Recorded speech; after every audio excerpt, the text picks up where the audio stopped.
Buenas tardes, esto es una clase de lengua 1 distancia, de lengua nivel 1 para adultos del día 20 de noviembre de 2023. Vamos a empezar, todavía no se ha conectado nadie, pero voy empezando porque si no, no me da tiempo y se está quedando grabado, así que empiezo. Hoy tocaba para terminar el tema 2 unos apuntes que tenía que dejar aquí puestos y que no sé si voy a llegar a poner en el examen. Ya os lo iré comentando, pero en todo caso entra, porque entra todo. Todo esto está resumido ya y entra todo, ¿vale? Entonces, este pequeño capítulo se titula El texto y las propiedades textuales. Un texto es una unidad lingüística. Una unidad lingüística que nos sirve para comunicarnos. Muchas veces utilizamos una sola palabra para comunicarnos, por ejemplo, adiós, hola. Sin embargo, generalmente no utilizamos una sola palabra, sino que formamos una frase, una oración, ya veremos, combinando las palabras. Y a continuación combinamos varias frases y formamos un texto. Por ello podemos definir texto del siguiente modo. Esta es la definición más sencillita que podéis tener de texto. El texto es una unidad básica de comunicación que tiene un sentido completo, ¿vale? Es una unidad básica de comunicación que tiene un sentido completo. Si dices adiós, pues está completo el sentido, se entiende que es una despedida y ya está, ¿no? Pero claro, si tú tienes un texto más largo, un cuento, una novela, una noticia, ¿no? Tiene que estar entero para que se entienda, porque si tienes un trozo de noticia o algo así, pues según cómo esté ese fragmento cortado, puede que nos enteremos o no de lo que dice. Entonces, tiene que tener sentido completo y luego también que es una unidad de comunicación, y resalto esta palabra, que tiene que cumplir la función comunicativa que pretende, ¿eh? Porque puede que esté mal hecho, puede que esté que no esté en su contexto adecuado, ¿no? Entonces, por ello va a tener que cumplir unas propiedades, que ahora veremos, ¿no? Pues eso, son textos, una receta de cocina, un prospecto de medicamento, las instrucciones de uso de un electrodoméstico, un eslogan publicitario, ¿vale?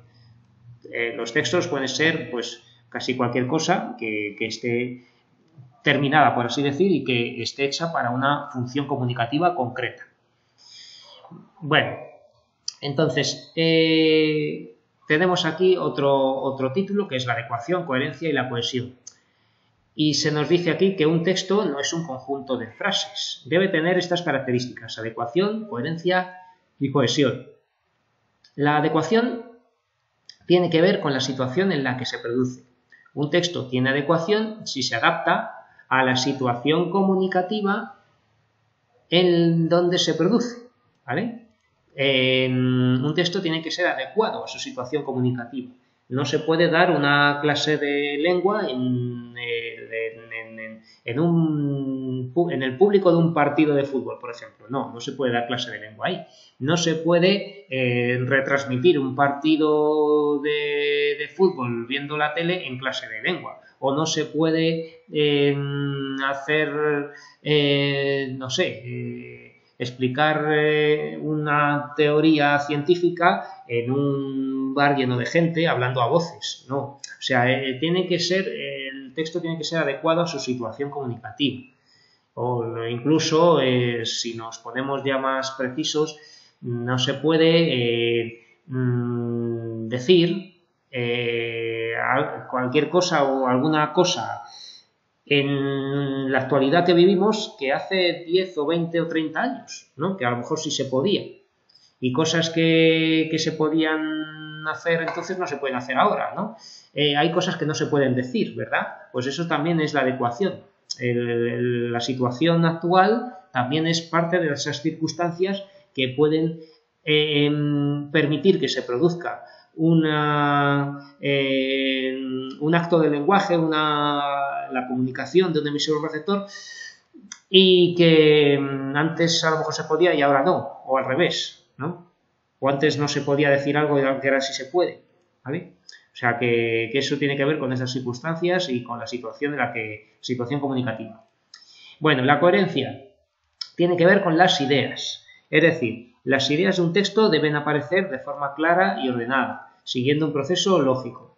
La coherencia es la relación lógica que existe entre los significados de un texto. ¿Vale?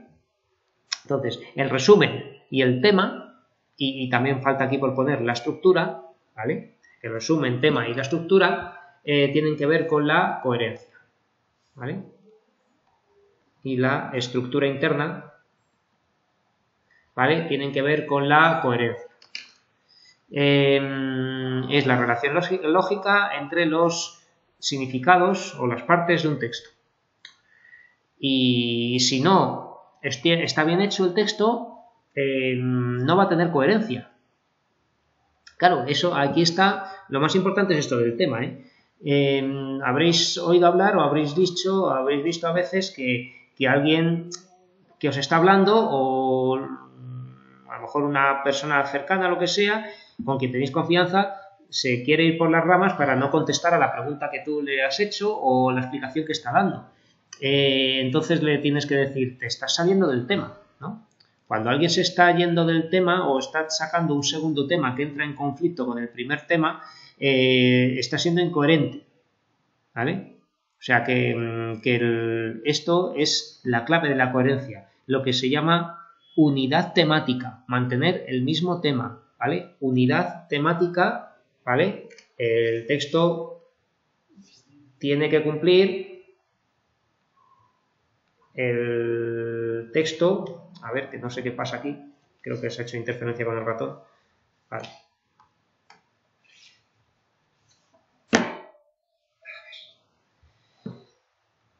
El texto tiene que cumplir, tiene que tener unidad temática, ¿vale? No sé qué pasa que no se puede escribir ahora.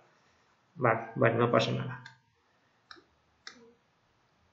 Vale. Bueno, pues sigo, que tiene que tener unidad temática, mantener el mismo tema, ¿vale? La cohesión tiene que ver con las palabras, sería la tercera propiedad textual, ¿vale? Las tres propiedades textuales son adecuación, coherencia y cohesión. Entonces, la cohesión tiene que ver con las palabras. Todas las palabras que forman parte de un texto también deben estar relacionadas unas con otras, adecuadamente. La cohesión es el conjunto de características lingüísticas que sirven para relacionar las diferentes partes de un texto. Entonces, ¿qué mecanismos hay de cohesión, ¿no? ¿Qué significa esto de cómo se relacionan las partes de un texto? Pues podemos usar repeticiones de palabras, ¿vale? Serían los siguientes mecanismos de cohesión. Repeticiones de palabras, ¿vale? Que a lo largo de un texto, pues en principio no se debe repetir, pero a veces sí viene bien para mantener el hilo de lo que se dice, ¿vale? Repeticiones de palabras, sinónimos e hiperónimos, ¿vale? Sinónimos ya sabemos lo que son, ¿no? Palabras que significan lo mismo, pero también se puede usar hiperónimos. Un hiperónimo, ¿qué es un hiperónimo? Pues un hiperónimo es una palabra que engloba a otra, ¿vale? Una palabra que pertenece a una categoría general, ¿vale? Hiperónimos, ¿vale?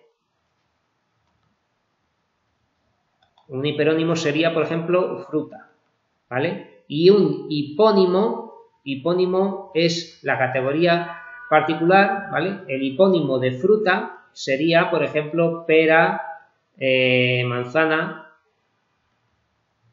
etcétera, ¿vale? Los hiperónimos son categorías generales, mientras que los hipónimos son categorías particulares, ¿vale?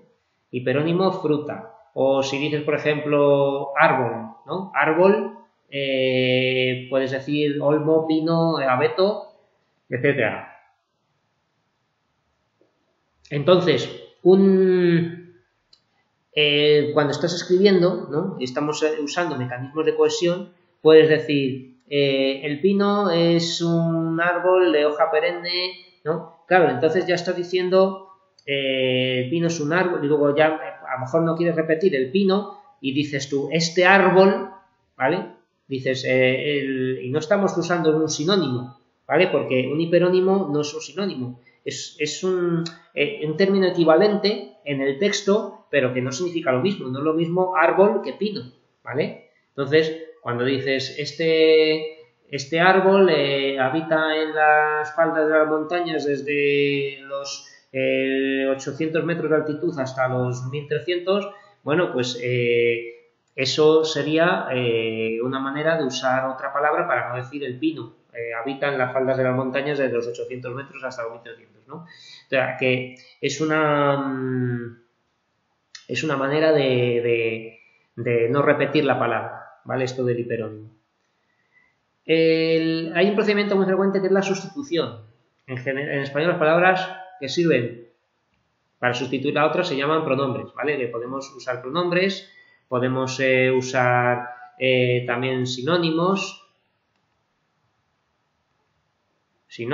¿no? También podemos usar hipónimos e hiperónimos, ¿vale? Lo de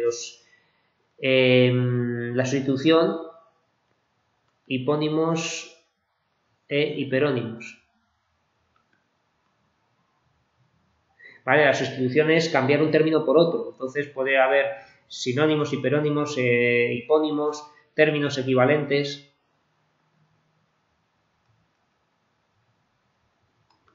Términos o expresiones equivalentes. ¿Esto qué es? Pues una cosa que no tiene nombre en concreto, pero si tú dices que te refieres a la portera de la casa de donde viven tus abuelos, ¿no? La portera del piso, del bloque de pisos de mis abuelos, pues puedes decir a lo mejor la persona que trabaja en el portal de la casa. O puedes decir una expresión equivalente, no sé, la guardesa, lo que sea, ¿no?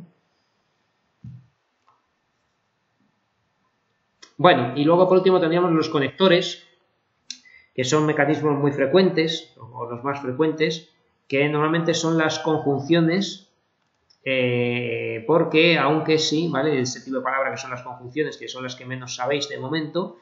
Y también hay otras expresiones que cumplen esta tarea, pues por ejemplo, en primer lugar, a continuación, finalmente, además, ¿vale?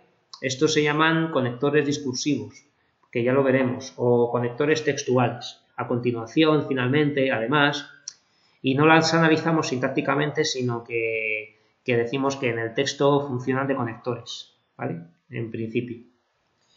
Bueno, entonces todo esto, pues a nivel teórico nada más, que sepáis lo que es adecuación, coherencia y cohesión, mínimamente por si lo pregunto en alguna pregunta.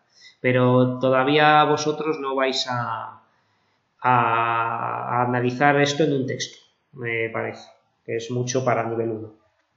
¿Vale? Bueno. Otra pregunta teórica que puede caer en el examen, las variedades de la lengua, ¿vale?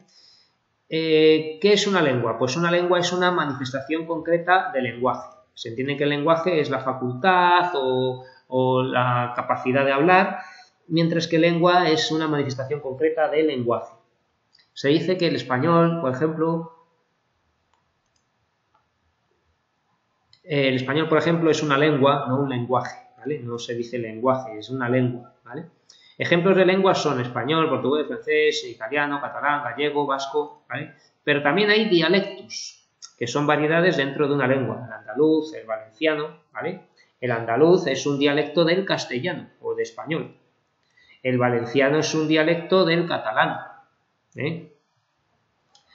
Dentro de una lengua también puede haber otras variantes. Se puede hablar de manera culta, vulgar, formal o informal y sigue siendo la misma lengua, ¿vale? Por mucho que alguien hable con un acento marcado o con dejes de su barrio o de su tierra o de lo que sea, o con un estilo así de alguna manera que quiere destacar el grupo al que pertenece, o que alguien que tenga un nivel socioeconómico alto o bajo y habla dejando constancia de ese grupo al que pertenece, ¿no? Pues todo eso sigue siendo la misma lengua, ¿vale? Son variedades de la lengua, pero es la misma lengua. Entonces, hay 3 ejes de variedades de la lengua que se dice, ¿vale? Según la región geográfica de los hablantes, a lo largo de la extensión del territorio, ¿no? Donde se habla una lengua, vamos a tener dialectos, ¿vale? Es la misma lengua la que se habla, pero se va a hablar de distinta manera y van a ser distintos dialectos. Entonces, por ejemplo, dialectos del castellano o del español, extremeño, andaluz, canario, murciano y todas las distintas facetas del español de América, colombiano, peruano, cubano, puertorriqueño, etcétera, ¿vale? El español de Perú es distinto del español de Colombia, es distinto del español de Cuba y es distinto de muchos otros. Incluso dentro de toda Colombia o de todo Perú o de toda Cuba o de todo lo que sea, vamos a encontrarnos con regiones donde se habla de una manera distinta la variante de allí, ¿no? Entonces, como si hubiera dialectos y dialectos de dialectos, ¿no? Pero bueno, según el nivel social o grupos sociales a los que pertenecen ciertos hablantes, vamos a tener los niveles, ¿vale? Los niveles van a ser los siguientes: nivel culto, personas con buena formación académica, en principio.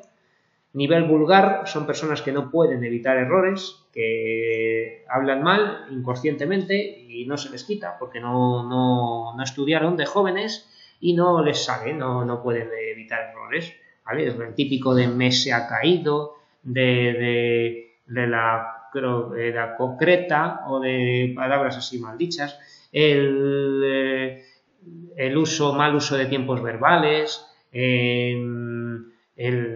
bueno, en fin, pues todo este tipo de errores al hablar que son errores sintácticos y de gramática, ¿no? Que una persona no sabe corregir o le cuesta muchísimo, ¿vale? Lo de me se ha caído, me se no sé qué, pues eso está muy mal y es lo que se llama un vulgarismo, ¿no? Cuando tenemos el nivel vulgar dentro de este nivel social o de grupos sociales, ¿no? Nivel vulgar, pues son personas que cometen vulgarismo y bueno, eso se debe principalmente a que proceden de un estrato social bajo o que no tuvieron acceso a la educación de jóvenes, ¿no? Bueno, y dentro de este mismo grupo de nivel social y grupos sociales están los sociolectos. No es lo mismo que niveles, ¿vale? Los sociolectos son las distintas jergas, ¿no? La forma de hablar entre profesionales de algún ámbito, por ejemplo, los médicos o los mecánicos o las costureras o la gente del campo, ¿no? Que tiene ya unas expresiones y unas palabras concretas de ese grupo al que pertenece, ¿eh? Entonces esos son sociolectos, ¿vale? Son jergas, pues también puede haber de delincuentes o de incluso, pues eso, cuando en la clase presencial salió el tema de los gitanos y es que la etnia gitana pues tiene su propia lengua, ¿no? El caló famoso, que es una lengua que si la hablan no la entendemos, aunque sí entendemos muchas palabras que se han incorporado a nuestro lenguaje como chaval, churumbel, pinrel, gachí, pues todas estas cosas, ¿verdad? Esas son palabras del caló. Pero claro, puede haber una jerga agitanada, ¿no? Que alguien hable con el estilo y con palabras que usan cuando hablan español, los gitanos o gente próxima a esta etnia, y con ello pues se convierte en un sociolecto, ¿vale? Tendríamos un sociolecto que sería una jerga de habla de este tipo de habla. Bueno, y luego tendríamos por último los registros, que son lo que se relacionan con la situación comunicativa, ¿vale? Tenemos un eje, una variante de la lengua según la región geográfica, que da lugar a los dialectos, los niveles sociales o grupos sociales que dan lugar a niveles o sociolectos, y luego tenemos la situación comunicativa que da lugar a registros. Entonces, esto sí que lo puede cambiar alguien. Las demás no, porque uno nace con el acento que tiene y no se le quita, uno nace con sus defectos al hablar del grupo social al que pertenece y no se le quitan, pero esto sí que se puede cambiar voluntariamente porque son situaciones que pueden requerir formalidad o que son coloquiales, ¿vale? Entonces, esto sí que se puede cambiar por parte del emisor. Registro formal, pues son situaciones que requieren formalidad, educación, cuando no hay demasiada confianza entre emisor y receptor, una entrevista de trabajo, una cuenta en un banco, un informativo de televisión, ¿vale? Y esto pues tiene como rasgo un lenguaje preciso y que se evitan incorrecciones, ¿no? El lenguaje es preciso y correcto, ¿vale? Mientras que el registro informal o coloquial se da en contextos familiares, de amigos. Aquí no pasa nada por cometer algún error, ¿vale? El lenguaje puede no ser tan preciso, puede haber digresiones, divagaciones. Bueno, entonces estos serían registros, registro formal y registro informal, ¿vale? Esto no confundáis con los niveles. Los niveles se pueden dividir hasta en 4, aunque con 2 o con 3 vale, ¿no? Tendremos nivel estándar, que es el uso de la lengua habitual en todos los hablantes, que es un uso correcto, pero no muy riguroso, ¿vale? El nivel estándar. El nivel popular es el uso de la lengua propio de la mayoría de los hablantes, que tienen un nivel medio o bajo de instrucción. Y luego estaría el nivel culto, que estaría por encima del estándar, ¿no? Que es el uso de la lengua que usan las personas con una gran instrucción, en un uso muy cuidado, ¿no? Un profesor de universidad que está explicando algo, ¿vale? O que se encuentra con otros profesores o con alguien con quien quiere mantener la distancia y con eso pues sigue con ese nivel culto, ¿no? Que tiene casi automático, ¿vale? Y luego pues el nivel vulgar, ¿no? Es el que tiene errores, que son, este es el que cometen vulgarismos, ¿vale? Es propias personas poco instruidas. ¿Vale? Entonces, bueno, pues ya sabemos un poco de dialectos, de niveles y registros, ¿vale? De estas 3 variantes de la lengua, o variedades. Y ya vamos a las lenguas de España, donde hay que recordar unas definiciones.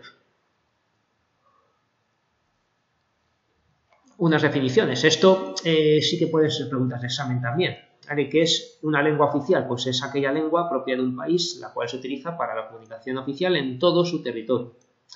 Una lengua cooficial, ¿vale? Una lengua cooficial es una lengua que convive con otra lengua en un mismo espacio geográfico y es igual de válida, ¿vale? Una lengua cooficial. Entonces, ¿qué tenemos? Pues el caso es que el español o castellano es la lengua oficial de toda España y Canarias, ¿no? Y Baleares, ¿no? De toda España. Mientras que una lengua cooficial pues podría ser el catalán o el gallego o el vasco, ¿no? Que son lenguas que son igual de válidas que el español, pero que están en un determinado territorio y es ahí donde van a ser a la vez oficiales junto con la lengua oficial principal que sería el español, ¿no? Bueno, esto es siempre un foco de debate o de comentarios, de opiniones, etcétera, porque ya sabemos que la lengua española en sitios de España como Cataluña pues está casi perseguida, está proscrita, ¿no? No se persigue para que desaparezca, que nunca lo hará porque la gente no es tonta y siempre sabe español, ya que es mucho más útil, pero claro, son lenguas oficiales las dos, ¿no? El español o castellano y el catalán en Cataluña pues son lenguas cooficiales, ¿vale? Una convive con la otra y deben tener el mismo nivel de prestigio, aunque haya lugares, ¿no? Donde quede proscrito el castellano y al contrario, como con esta larga y eterna, ¿no? Casi ya venganza o revancha de cuando estuvo el franquismo y era al revés, ¿no? Con el franquismo pues se imponía el español y se perseguía el catalán y el vasco y el gallego, ¿no? O sea que es la situación inversa ahora que nos ha tocado vivir cuando ya no hemos vivido el franquismo, pero bueno, muchas personas ya no sabemos lo que es el franquismo, ¿no? Nacimos después de 1975. Bueno, el bilingüismo, ¿qué es el bilingüismo? Pues es una situación en la que se utilizan 2 lenguas al mismo nivel de importancia, la lengua oficial y la lengua cooficial, ¿vale? El bilingüismo es una situación política, comunicativa, ¿no? Una situación lingüística, política, donde lengua oficial y lengua cooficial conviven con el mismo nivel de importancia las dos, ¿vale? Teóricamente, las regiones españolas como, pues eso, Galicia, País Vasco y parte de Navarra, Cataluña y Baleares, ¿no? Pues se supone que son las dos lenguas que están reconocidas y que tienen el mismo nivel de importancia, ¿vale? Lengua oficial y lengua cooficial. En ambas serán en los mismos usos, instituciones, educación, medios de comunicación, etcétera, ¿vale? Se van a dar. Claro que esto también puede ser relativo, ¿no? Puede que haya, bueno, que en los libros de texto de las escuelas de ese país, pues esté todo en la lengua que ellos quieren para separarse de España, ¿no? O puede que tengan la lengua, o sea, que siempre son situaciones bastante delicadas, no es tan bonito como se nos presenta aquí. Aunque la teoría es esto, ¿no? Que las dos lenguas están presentes en todo al mismo nivel, ¿eh? Entonces, cuando estás en el metro de Barcelona y solo avisan en catalán, pues, o en catalán o en inglés, ¿no? Y no dicen en castellano, o que dicen avisos por megafonía solamente en catalán, pues eso no cumple esto que dice aquí, ¿no? Que ambas lenguas se den los mismos usos, ¿vale? Entonces, en todo ello, pues hay situaciones delicadas siempre, ¿vale? Pero bueno, que sepáis lo que es para el examen y ya está. ¿Vale? Un hablante bilingüe es aquel que es capaz de hablar dos lenguas al mismo nivel, con el mismo dominio y con la misma soltura y para las mismas cosas, ¿no? Se supone que un hablante bilingüe puede hablar para las mismas cosas en eso, ¿no? Si, por ejemplo, bueno, pues a lo mejor en Valencia la situación es más equitativa, ¿no? En la Comunidad Valenciana, pues están bastante niveladas, ¿no? El español y el valenciano, el valencià, que es un dialecto del catalán más claro, mejor hablado, ¿no? Más vocalizado, ¿vale? El valenciano pues es un dialecto del catalán que se va diferenciando poco a poco más del catalán y es otra lengua, es un dialecto, pero que bueno, está en camino de reconocerse como lengua. Y este bilingüismo pues es más propio de ese bilingüismo, ¿no? La Comunidad Valenciana, ¿vale? De hecho, hay muchas zonas donde se habla más castellano que catalán, como en Alicante, o en el interior de las 3 provincias de Valencia, ¿vale? Entonces, bueno, pues eso, el bilingüismo es esta situación en la que conviven dos lenguas al mismo nivel. Mientras que la diglosia es la situación en la que se hablan dos lenguas del mismo territorio, pero una tiene más prestigio que la otra, que puede estar reprimida por las autoridades políticas, ¿vale? Entonces, cuando yo he puesto estos ejemplos donde no se cumple el bilingüismo porque se está dando más protagonismo o se está dando más, incentivando más una lengua que otra, pues tendríamos una situación de diglosia, ¿vale? Diglosia sería, pues el ejemplo que pongo aquí, el catalán en la España de Franco, ¿vale? Desde 1939 a 1975, durante el franquismo,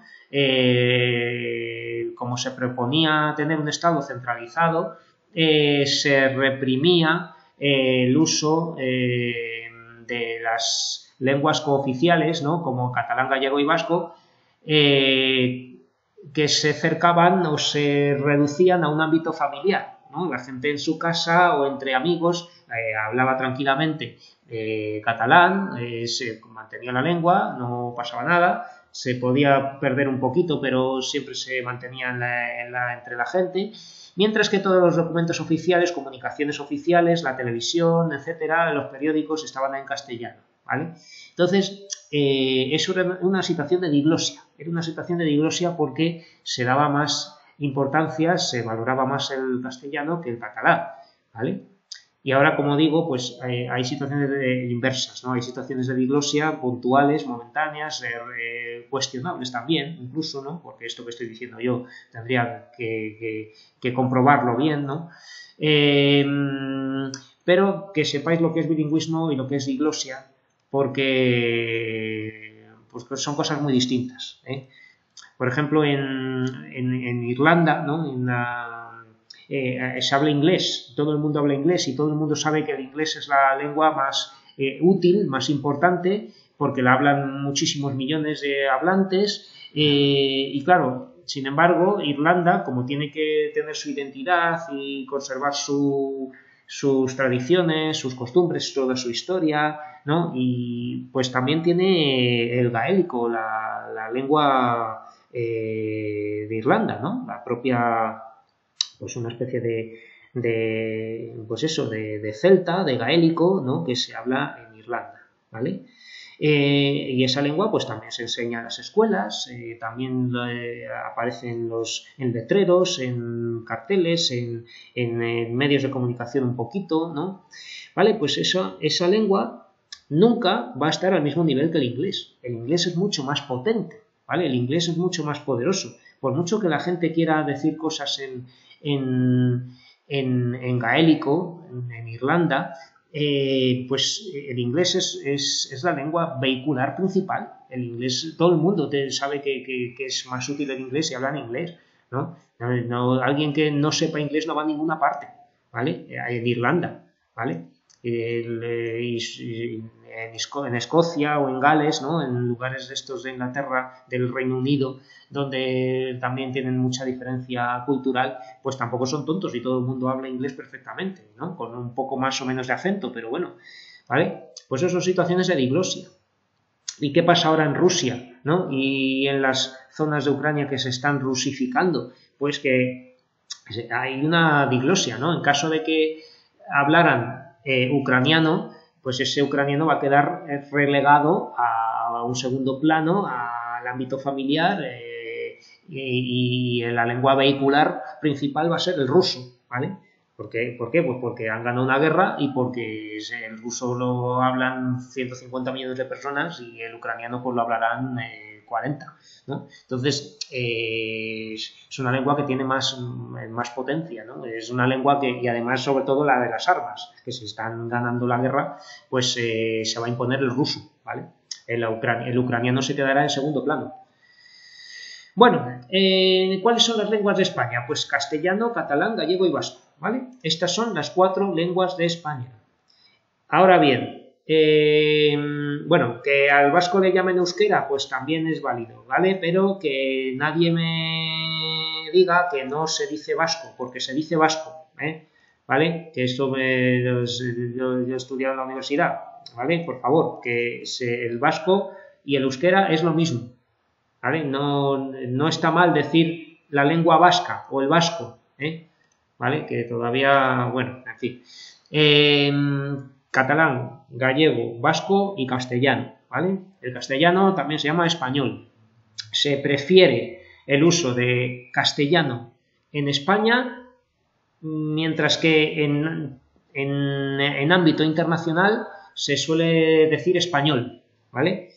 Aún así, castellano es el español que se habla en Castilla. Es un término que es una especie de eufemismo para no decir español, ¿vale? Para no ofender a comunidades que prefieren que se diga castellano, ¿vale?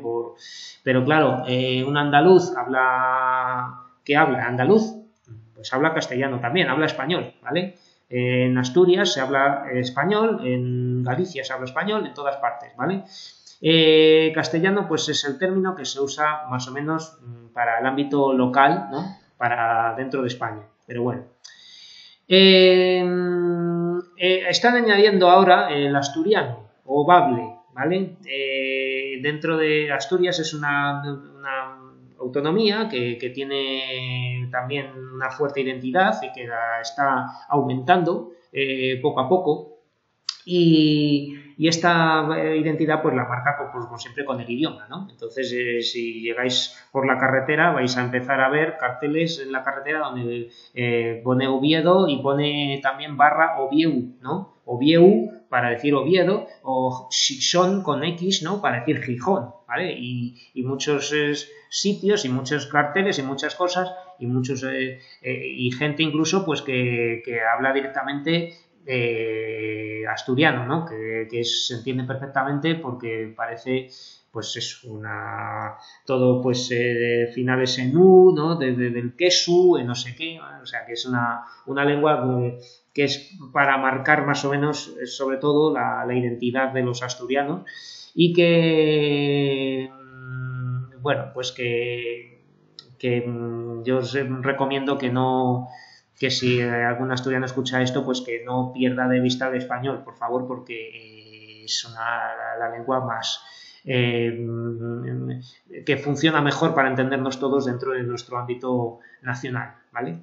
Estatal, ¿vale? Estatal. Vamos a hablar de Estado más que de nación, ya que nación siempre invita a pensar en nacionalismos, ¿vale? Vamos a pensar en Estado, ¿vale? El Estado español tiene otras lenguas cooficiales que son estas. Bueno, en América, por lo visto, no tienen este problema, ya que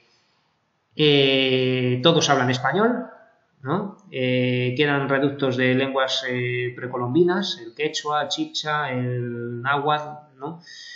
Pero no tienen ninguna reticencia en reconocer que el español es la lengua que potencia su economía, que une unos países con otros y que planta cara al inglés y a otras lenguas que tratan de expandirse más que la nuestra, ¿no? Ya que por algo la tenemos, ¿vale? Pues con ello podemos hablar 550 millones de habitantes o algo así. Bueno, buenas tardes. Estamos entonces en estos ejercicios y nada, pues voy a comentarlos brevemente. Investiga qué son las glosas emilianenses y las glosas silenses y por qué son tan importantes, ¿vale? ¿Qué es esto de las glosas emilianenses y las glosas silenses? Bueno, pues vamos al amigo Google, ¿vale? Vamos a poner aquí glosas silenses. Y aquí tenemos pues alguna imagen, ¿no? Donde tenemos lo que os iba a contar ahora mismo, que es lo siguiente, ¿vale? Si tenemos aquí, la verdad es que es una imagen muy pequeña, vamos a ver si hay otra más grande, ¿no? No, bueno. Bueno, lo vamos a ver en otra imagen. A ver si se quiere abrir.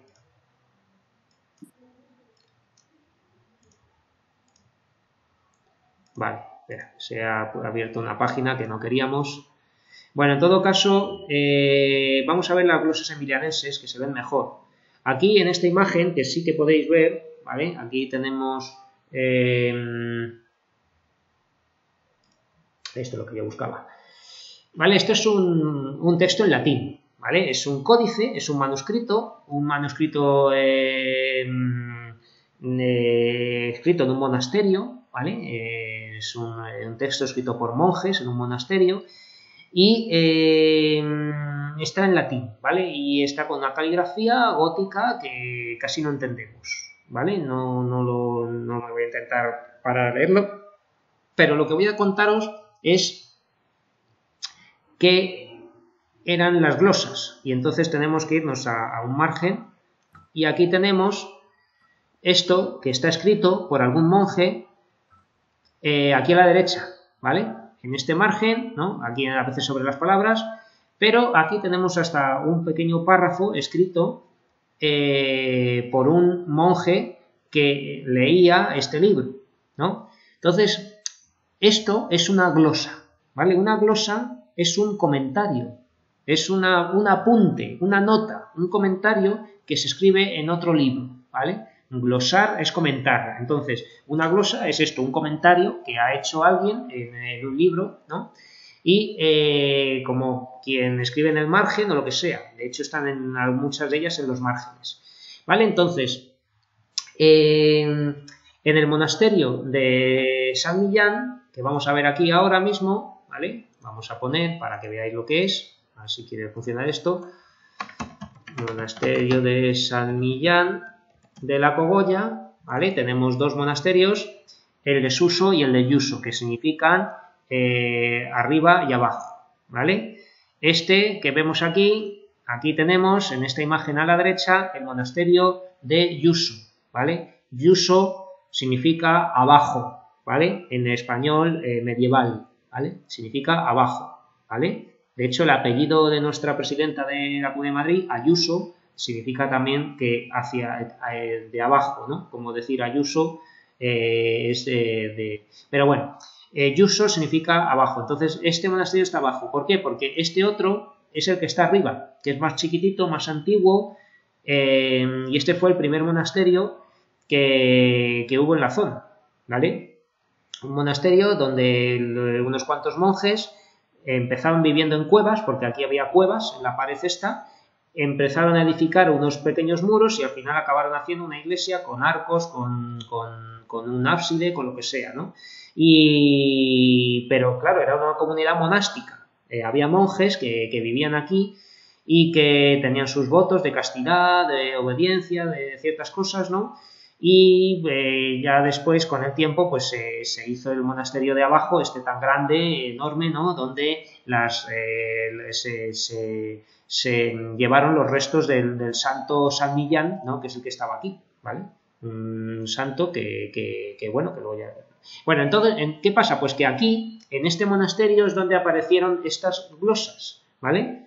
Entonces, esto que veis aquí, este lugar de La Rioja, ¿vale? Los monasterios de Suso y de Yuso, que están en San Millán de la Cogolla, ¿vale? Que es el nombre del pueblo, son la cuna del castellano. ¿Por qué? Porque esto está escrito en español, en castellano, ¿vale? En un español muy, muy antiguo, un español que es del año 1000 y pico, se entiende que creo que son más o menos del siglo XI, ¿vale? Lo vamos a buscar de todos modos. Porque es aquí donde apareció el primer testimonio escrito de lengua castellana. Entonces eso es la respuesta a la pregunta esta. ¿Por qué son tan importantes las glosas silenses y las glosas emilanenses? ¿Vale? No he dicho que las glosas silenses provienen del monasterio de Santo Domingo de Silos, ¿vale? Que está en Burgos ya, en la provincia de Burgos, pero cerca de esa zona, ¿vale? Entonces aquí tenéis este monasterio precioso con este claustro románico maravilloso, increíble, que es una de las joyas que tenemos en el patrimonio artístico español, ¿vale? Fijaos en la columna cruzada que hay aquí, ¿vale? Esto es el claustro del monasterio y el famoso ciprés, el ciprés de Silos que veis aquí en el fondo, ¿vale? El ciprés de Silos, ¿no? Que es un árbol muy famoso que hay ahí, que han escrito poemas, ¿no? Gerardo Diego, un poeta del 27, ¿vale? Escribió este ciprés. Y, bueno, pues este claustro es precioso, ¿vale? Y el monasterio entero. Este monasterio es un lugar donde apareció también otro libro con comentarios en los márgenes que eran las glosas silenses, ¿vale? Entonces las glosas silenses también son de la misma época y también aparecieron testimonios, textos escritos en castellano, que son en torno a los siglos X y XI, ¿vale? Quizá del siglo XI, año 1000 y pico, ¿vale? Y son eso, los primeros testimonios por escrito de lengua castellana y, curiosamente, también de lengua vasca, ¿vale? De euskera, ¿vale? Entonces, hay restos, o sea, hay pequeños apuntes en estos libros, en las glosas emilianenses, sobre todo, de lengua vasca, ¿vale? Y esto pues hay copias facsímiles, copias que se pueden ver porque son copias hechas igual. El original está guardado en la Biblioteca Nacional de Madrid, ¿vale? El libro original de las glosas emilianenses está en la Biblioteca Nacional de Madrid, mientras que el de las glosas silenses, el de los monasterios de Silos, está, porque se lo llevaron los ingleses, está en Londres, está en el British Museum en Londres, ¿vale? No recuerdo ahora si se lo llevaron pagando alguna miseria timándonos o lo robaron directamente los ingleses todo lo que se llevaron en la guerra de Napoleón, que lo que no se llevaron los franceses se lo llevaron los ingleses, ¿vale? Entonces fuimos expropiados tanto por franceses como por ingleses, ¿no? Por culpa de esa guerra estúpida en la que nos invadieron los franceses y luego los ingleses con esa supuesta ayuda también se llevaron bastantes obras de arte y objetos valiosos, ¿no? Bueno, pues las glosas silenses están en Londres, ¿vale? Y las glosas emilianenses están en Madrid. Y el monasterio San Millán de la Cogolla os recomiendo que lo veáis cuando vayáis a La Rioja alguna vez porque es un lugar maravilloso, ¿vale? Y además sabiendo que es la cuna de las letras castellanas, donde empezó, donde están por escrito los primeros testimonios de lengua española, ¿vale? A todo esto, la lengua catalana también es igual o más antigua por escrito que la española. O sea, en monasterios de Cataluña también aparecieron textos escritos, ¿eh? E incluso un pelín más antiguos puede ser. Es una zona más cercana a Francia, por lo tanto tenía más cercanía al desarrollo de la cultura, ¿no? Mientras que en España estábamos aquí sobreviviendo y luchando contra los moros, ¿vale? Entonces ahí pues no llegaba tanto la guerra y esas cosas, entonces podían tener algún texto escrito más. Bueno, entonces hemos visto la primera pregunta, las glosas emilianenses, glosas silenses. ¿Ejemplos de diglosia que se estén dando en la actualidad? Pues lo he dicho ya en la explicación. Ejemplos de diglosia que se estén dando en la actualidad tenemos entre Rusia y Ucrania, donde se está imponiendo el ruso al ucraniano en algunas regiones de Ucrania. Tenemos el testimonio de Irlanda, donde el inglés es la lengua predominante y el gaélico es una lengua secundaria, ¿no? Eso sería otro ejemplo de diglosia. Y luego pues nos preguntan si el bable y el aragonés son también lenguas y de qué lengua provienen, ¿vale? Pues voy a responder primero a la segunda pregunta. ¿De qué lengua provienen el asturiano y el aragonés? Pues provienen del latín, igual que el español, el francés, el catalán, el portugués, ¿vale? El gallego, menos el vasco, que el vasco estaba ya antes que el Imperio Romano, ¿vale? El vasco es una lengua que, bueno, que ha dado muchísimos quebraderos de cabeza a todos los lingüistas, no se sabe muy bien de dónde proviene. Se cree que es una lengua que dicen camítica del norte de África y que está emparentada, algunos dicen que está emparentada con las lenguas fino-ugrias, con Hungría, con no sé qué. Bueno, otros dicen que no, que es una lengua que sí que tiene que ver con el norte de África y que tiene que ver, que está relacionada con el íbero, ¿no? Cuando había en España, antes de los romanos, había celtas e íberos. Entonces los íberos eran un pueblo autóctono también de aquí, que tenía ya una lengua. Entonces el vasco parece que puede ser un resto de esa lengua íbera, ¿no? Bueno, en todo caso estaba antes que el latín, ¿vale? El vasco no es una lengua romance. Entonces las lenguas romances, vamos a buscar algún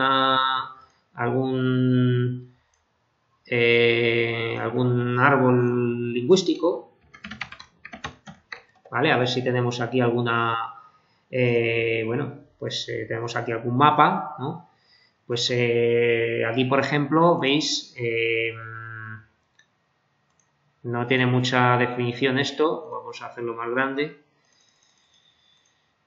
Vale, pues tenemos las lenguas romances principales, ¿no? Que hay aquí, ¿vale? Pues el portugués, el español, el castellano, ¿no? Tenemos el catalán, aquí no han puesto el gallego, ¿vale? El gallego tenía que estar aquí, lo han considerado portugués porque el gallego y el portugués están muy cerca, ¿no? Son lenguas muy parecidas, pero bueno, no es lo mismo. Tenemos una lengua romance, bueno, francés por supuesto, pero que luego también hay el sardo en la isla de Cerdeña, ¿no? El italiano es una lengua romance, por supuesto, ¿de qué lengua va a ser más romance que el latín? O sea, que el italiano, que viene directamente de Italia, ¿no? Donde estaba el Imperio Romano, en su cuna, ¿no? Luego hay alguna cosita pequeña que hay el véneto, el rético, ¿no? Cerca de Venecia, el rético, ¿no? Y luego y en estos países, en Rumanía y Moldavia, pues aunque son lenguas que están rodeadas de lenguas eslavas y están totalmente contagiadas de lenguas eslavas, tienen una base en latín, ¿no? Rumanía, pues claro, desde que la conquistaron Trajano y Adriano, ¿no? Estos emperadores tardorromanos, ¿no? Del siglo II, pues se intentó imponer el latín y allí pues se habla una lengua que se parece, que tiene algún rasgo común con la nuestra. Y en Moldavia pues parecido, ¿vale? Entonces estos son lenguas romances, las lenguas que provienen del latín. Lenguas romances, también lo llaman lenguas románicas, ¿vale? Y claro, el bable y el asturiano y el aragonés también estaban son ramificaciones del latín, ¿vale? No vienen en ningún mapa de estos, pero vamos a buscarlo en algún punto, ¿vale? Vamos a buscar el bable, a ver si se considera lengua, ¿no? Dice también es denominado, es la lengua asturleonesa que vive en el Principado de Asturias, ¿no? Y que, bueno, también está un poquito contagiada o extendida en alguna parte de León y Zamora, ¿no? Y alguna parte de Portugal, el mirandés, ¿vale? Entonces la consideran lengua, por lo que parece que dice aquí, ¿no? Dicen que es una lengua, o sea que ya tendríamos que hablar de lengua también asturiana, ¿vale? ¿Qué necesita una lengua para ser lengua? Pues tener dialectos. Entonces dice que aquí el asturiano ya bien tiene dialectos, el occidental, central y oriental, una región tan pequeña, es sorprendente que tenga dialectos, pero los tiene. Y también que tenga algo de, bueno, pues una importancia histórica y también algún texto literario, ¿no? Entonces tiene que haber algo escrito en asturiano antiguo, que tendría que buscarlo, pero bueno, ya es una lengua, ¿vale? Dicen que es una lengua, que viene de los siglos X y XI, ¿vale? Os animo a que investiguéis todas estas cosas porque son interesantísimas, ¿vale? Y entonces, bueno, hoy en día, como se está diciendo, está impulsada por la educación, el nacionalismo asturiano, que lo hay, ¿vale? Asturias tiene también nacionalismo, no tan grave ni tan molesto como el de otras regiones, pero también está empujando hacia ese punto. Y luego también lo que os iba a decir, que también hay aragonés. El aragonés es otra lengua.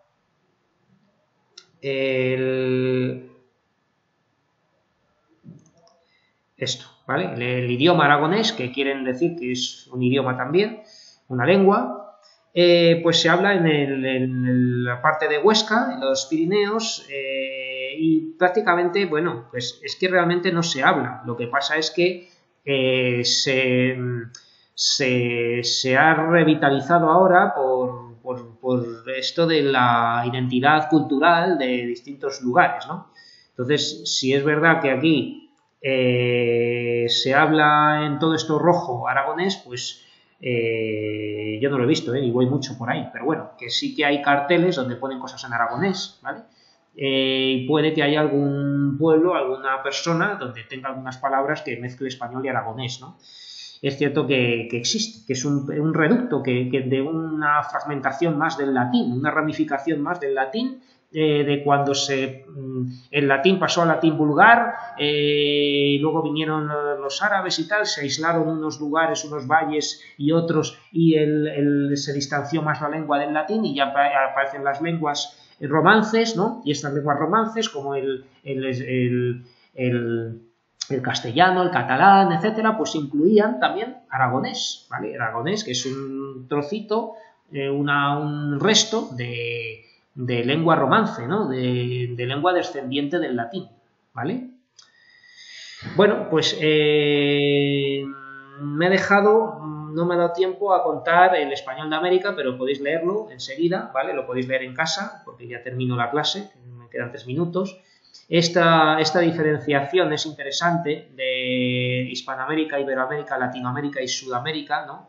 Cómo y por qué se usa cada una, ¿vale? Lo podéis decir. Desde la asignatura de lengua y literatura castellana, que es esta, se prefiere siempre el uso de Hispanoamérica, ¿vale? Porque hablamos de gente que habla español. Y luego, en literatura, vamos a hablar de literatura hispanoamericana. No se dice, aquí en España, no se dice literatura latinoamericana. no se dice, ¿vale? Se dice literatura hispanoamericana, ¿vale? Se dice así. Y luego, estas son preguntas que podéis buscar, no va a entrar en el examen, pero recomiendo que lo busquéis por, bueno, pues vuestra cultura, por lo demás, ¿no? Y aquí, pues el español, que no se impuso durante, no tanto como se piensa, no se impuso tanto durante la presencia española en América, sino que fue después de la emancipación de los países, después de la independencia de las distintas regiones de América que estuvieran vinculadas a la corona española, después de la independencia es cuando se impuso más el español, ¿vale? Esto lo respondo ya lo que estoy diciendo, ¿no? ¿Qué famosa compañía religiosa española difundió la fe cristiana utilizando las lenguas autóctonas? El quechua, o en el náhuatl, el chibcha, ¿no? O las lenguas de Paraguay, Paraná, ¿no? O sea, estas lenguas autóctonas se las aprendían, ¿quiénes? Los jesuitas, ¿vale? Los jesuitas, esta compañía religiosa que iba a evangelizar América, que tenía esas famosas misiones, ¿no? Las misiones religiosas en las que querían que pueblos enteros de indios se hicieran cristianos, pues se hacían en las lenguas locales. Los monjes, los frailes, ¿no? Jesuitas, ¿no? Aprendían esas lenguas con esfuerzo y se lo explicaban en esas lenguas, ¿de acuerdo? Entonces no se imponía tanto el español como parecía. Pero bueno, nada más. Hemos terminado el tema 2, el próximo día empiezo el tema 3 y con esto hemos terminado la clase. Muchas gracias y nos vemos el próximo día.